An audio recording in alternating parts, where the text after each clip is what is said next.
I think Iron Man 2 gets a little bit more flack than it deserves. I don't think it's as nearly as perfect as Iron Man was, but I also don't think it's bad. It's not bad at all. It isn't. Iron Man 2 is actually really enjoyable. It is a good. I think the biggest problem with Iron Man 2 was the fact that it had a little too much going on. Hi, welcome to Remembering the MCU. My name is Great Aurelius 2. You can call me Aurelius. And today we are talking about Iron Man 2. Now, if this is your first time here, welcome. Thank you for choosing this video and thank you for giving me a little bit of your time. And if you're a returning viewer, extra thank you for coming back, especially. So if you are unfamiliar with why I am doing this, it is because in 2023, the great MCU had its worst year yet. And this is something like I was a big fan of it during the heyday. I got opening night tickets to Avengers Infinity War and Avengers Endgame, and it was all the hype back in 2018, 2019, even before then. And seeing it in this state where MCU is now slang for bad quality, it's now associated with rushed movies, terrible CGI, and like it's kind of depressing. It's just like it used to be. The MCU used to be this thing that was like, sure, it wasn't like, the greatest art, it's not, like Inception or something like that, but we were still talking about something that was great fun for everybody. And now you have 3 movies that came out in 2023, and only one of them made a profit. The other 2 lost money. And that's kind of depressing, especially since in 2019, like, boom, hit after hit after hit. Like, they couldn't fail. Captain Marvel made $1 billion. What more could you want, right? So, in at the beginning of 2024, I wanted to go back and remember the MCU as it was. Go back from all the way to the very beginning. And you can see right about here, I think. I haven't done this before. We'll see if that's correct. Or I should say right here. The iCard, hopefully, if I remember to do that. You should be able to see Iron Man right there. You can go check that out. And that's the first one. And then I did the Incredible Hulk. And now I am doing Iron Man 2. And I will continue to do these throughout the end of the Infinity Saga. And so as I'm going through these, I just kind of want to look at like rewatching, because a lot of these I haven't watched. I think for Phase 1, I think the last time I watched Phase 1 was 2021. So that was like 3 years ago. And some of them, especially when we get to Phase 3, I have watched those less and less. And especially at the end of like Phase 3, some of those I haven't seen since they came out in theaters. So that's like 4 or 5 years. Oh dang. So the ones in 2019, 5 years. Yeah. Wow. 5 years. It's been a while. And I've only seen them, a lot of them I only saw once. So I haven't seen a lot of these movies in many, many years. So I can now go back and rewatch them and think to myself, are these as good as we remember them? Or were they just kind of trash? Or, maybe the first ones were good and then they got worse later on. Did they get formed? Look at how all of that looks, right? It's going to be going over the course of this entire year. So I also just want to go ahead and preface, spoilers, obviously. I'm going to be talking about the movie. I'm not going to be spoiler for here. This is not a review. This is just a discussion, right? Before we get into the rest of our video, I just want to take a quick moment to thank our sponsor for today. No, I'm kidding. Okay, I'm kidding. No, we're not doing that. I actually just want to take a moment to thank you guys for clicking on this video, taking your time out of your day to watch my video. As a up-and-coming YouTuber, just starting out, this is kind of cool to have a bunch of people watching my videos, even if it's not technically a lot of people. Technically it is. It technically is. So thank you for watching. Thank you for clicking on this, and I would appreciate if you guys go ahead and put a like in there if you do enjoy the video. It just kind of helps show me that you guys do in fact like my videos. And if you are a returning subscriber, thank you very much for subscribing. A lot of you guys came from one of my videos, and that is not part of my normal content. So I thank you guys for sticking around and for watching the rest of my videos. Now back to the rest of the video. So Iron Man 2. This is one that is typically thought of as one of the weaker MCU movies. I mean, this is 2010. This is when it was made, 2010, right when MCU was still trying to find its footing, right? It's still trying to figure out, what it's trying to be, who it is, it's still trying to figure things out. You had Iron Man, which I consider that to be basically the perfect version of that movie. Like, you could not have made Iron Man any better. Like, Iron Man was just, mwah. It was amazing. And then you have the Incredible Hulk, and that was those two were made at the same time. And that one was with an actor who was a very artsy actor. He does a lot of artsy films. And now some of the films that he's in, like Fight Club, for instance, that doesn't sound like an artsy film, but it is in comparison to like a blockbuster, right? So you've got an artsy film, or at least a film with a greater message to it, something a little bit more, and then you have a blockbuster, which is supposed to be more of a for everyone kind of thing. So it's more of like a fun ride almost in a kind of way. And that's no diss, it's just there are different types of movies that we watch for different reasons, and the blockbusters are usually a bit more rewatchable than artsy films. So Edward Norton, he played the Hulk in The Incredible. If you didn't know, The Incredible Hulk from 2008 is in fact part of the MCU. We talked about that last time. You can see that here. I'll probably have it at the end of the video as well. But that movie was a little bit more on the artsy side. It was a bit more of a character study on Bruce Banner rather than being as big of a spectacle as the later MCUs usually typically are.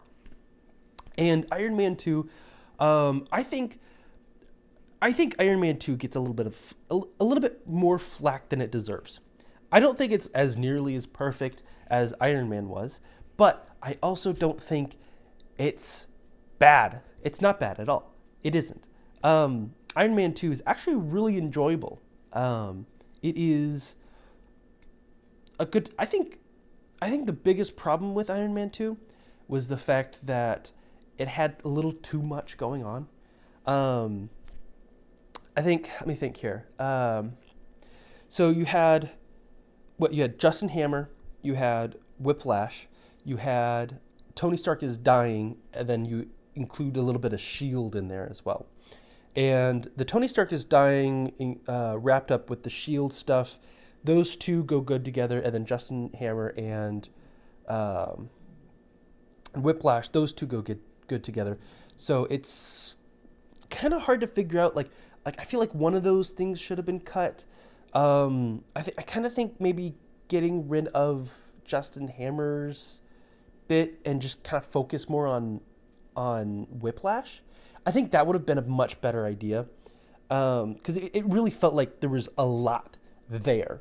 But I liked a lot of it, right? I liked the adaptation of Demon in a Bottle, for instance. It's not exactly that, but it's him dying, and then he's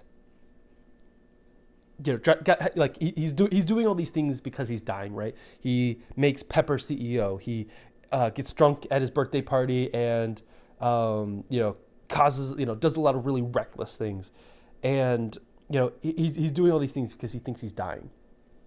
And I really like that. I really liked that bit. I liked how S.H.I.E.L.D. came in and they were just able to give him what he needed to figure that out and fix all that. I liked that. I liked Rhodey getting fed up, and he was like, "I'm taking the suit," and then he takes it to the U.S. military, and they get him armored or suited out. And I kind of liked Whiplash, and that's kind of the problem. I kind of liked him, and it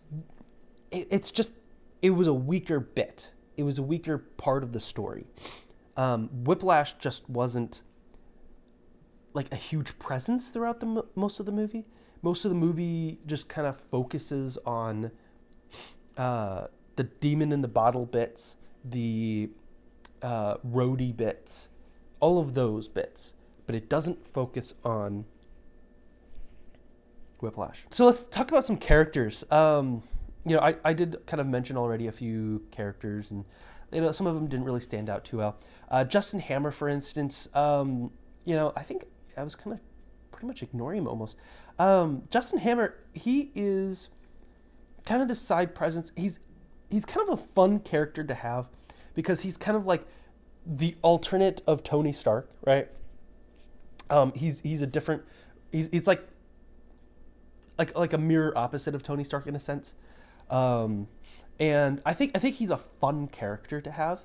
I think I would have wished that they had done a little something more with that, something a little bit. I don't know. I'm not a writer. I wish I had better ideas. But no, I think they should have done something a little bit more with him. He wasn't as great of a presence as I would have liked. I do kind of think it's funny that where he talks up the ex-wife in such a manner, and then when Rhodey actually decides to try to use it, it just peters out, and then Tony's like, hammer tech, and he's like, yeah, hammer tech.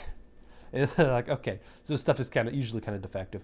So with Tony Stark, you're building his character up a little bit more, and as him being the focus character of it, they definitely did some character development, and I definitely did enjoy like I've said before, the whole demon in the bottle storyline, where it is a little bit more exploring his like how he would act with if he thought he was a dead man walking, basically. And this actually, I think Robert Downey Jr. is a fantastic actor.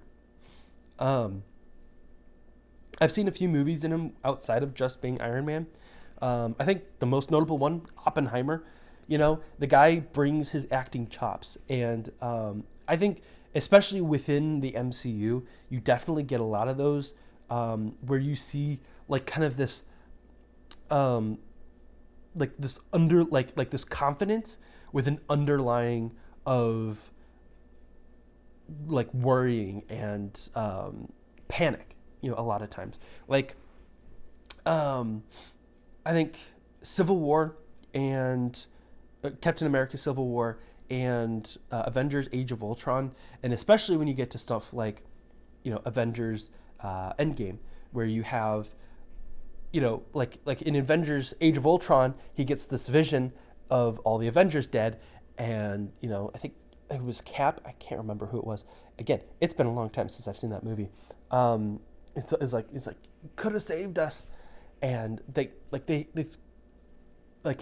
basically becomes like traumatized. He's like, oh my gosh, and then so you start to see his actions build off of all of that, and you have like, or for instance, from the Avengers, and that like he's get PTSD in Iron Man 3, which I did not like, but that is one that I'm very much interested in going back to, because I did not like Iron Man 3, and I'm interested to see if I may have changed my mind since then. But you go into like the different movies as he goes along, he has that PTSD underlying in there, and Robert Downey Jr. does a fantastic job of pulling all of that off, and this is kind of a bit of the start of that.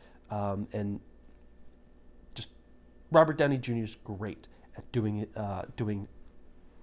really just acting, I guess, doing his job, especially with Tony Stark. Ivan Vanko, like I said, I just don't feel like we got enough of him. Like it was a basic revenge motivation, and it just, I could have used some more with Ivan Vanko. I could have used some more, but we didn't. Natasha Romanoff, I thought that was a pretty cool way to introduce her. I think I was hearing some people talk about how uh, people talk about like a couple different actresses, how like they couldn't pull off like the whole femme fatale kind of thing. And when I was watching Iron Man 2, I was like, yeah, she really pulls it off well. She pulls off doing the secret agent thing well. She pulls off doing the like uh, you know, trying to be like the very attractive model and everything like that. She pulls all of that off very, very well, very, very believable. Although I'm thinking of the fight scene, which is choreographed really well, really cool. I'm also thinking they all go down in one punch, and it's like, well, I mean, it's like, yeah, you could take out an entire hallway of people if it only takes like, if as soon as you knock the wind out of them, they stay down. It's like, yeah, cool, like Cappy, he took that in the boxing ring. She flipped him down, and then he got up right afterwards. It's like, yeah, they're not dead, but I also don't think they're unconscious. So I don't know. That's a little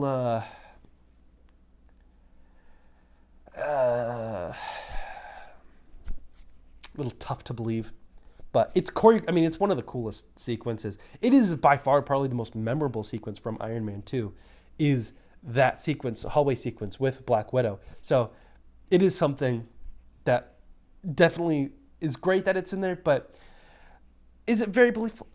Maybe not.